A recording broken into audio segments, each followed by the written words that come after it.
At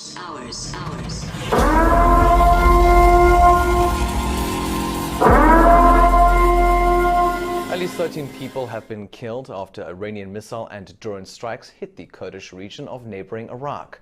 Iran's Revolutionary Guard said on Wednesday that the attacks were aimed at the Iranian Kurdish opposition bases there. Now, according to Iraqi Kurdish forces, 10 targets in the town of Koya were struck by drones, while a regional U.S. Army Central Command said it downed one of the drones as it posed a threat to U.S. personnel. The attack comes as Iranian authorities have blamed Iranian Kurdish dissidents for allegedly stoking Iran's ongoing protests. The protests over the death in police custody of Iranian Kurdish woman Mahsa Amini have now lasted 11 days.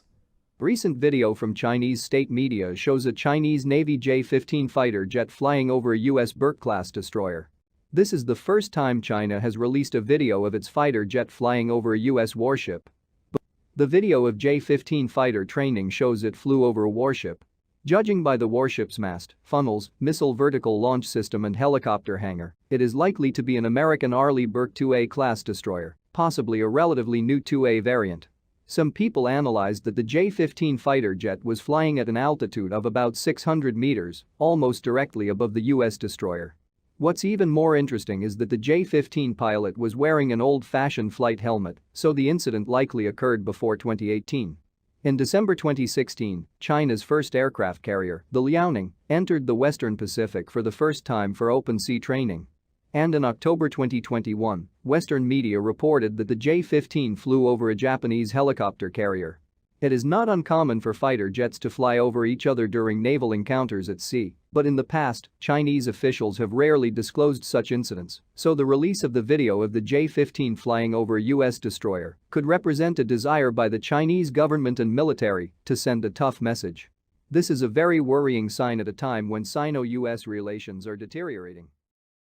Now, as just mentioned, a day ahead of U.S. Vice President's visit to Seoul, North Korea on Wednesday evening fired 2 short-range ballistic missiles toward waters off South Korea's east coast just 3 days after it had fired a similar type of missile. Wednesday's action appears to have been carried out in protest against Seoul and Washington joint drills currently taking place in the area. Our defense correspondent Bae Eun-ji with the latest.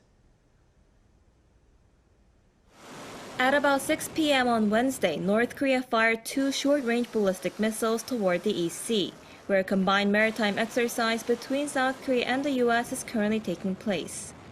The Joint Chiefs of Staff said Wednesday that the 2 missiles flew around 360 kilometers at an altitude of some 30 kilometers, at about 6 times the speed of sound. It said they were both launched from the Sunan district of Pyongyang.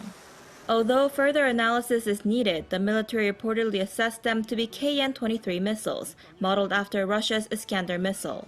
That's similar to the type of missile fired by the North 3 days ago.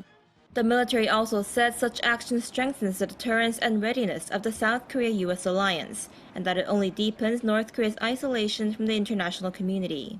The presidential office also said in a separate statement that South Korea's National Security Council held an emergency meeting and strongly condemned the test, while vowing to maintain a strong combined defense readiness with the U.S.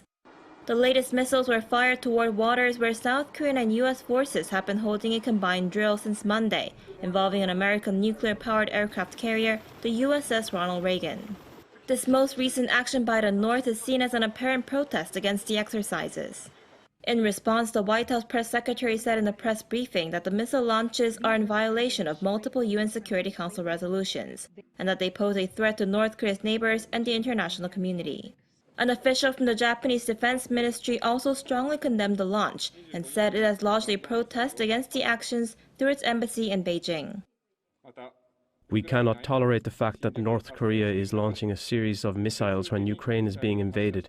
It violates the Security Council resolution, and we strongly condemn their actions. Wednesday's missile launches also come as South Korean and U.S. officials have said the regime has completed all necessary preparations for its first nuclear test in 5 years. Bae Eun-ji, Arirang News.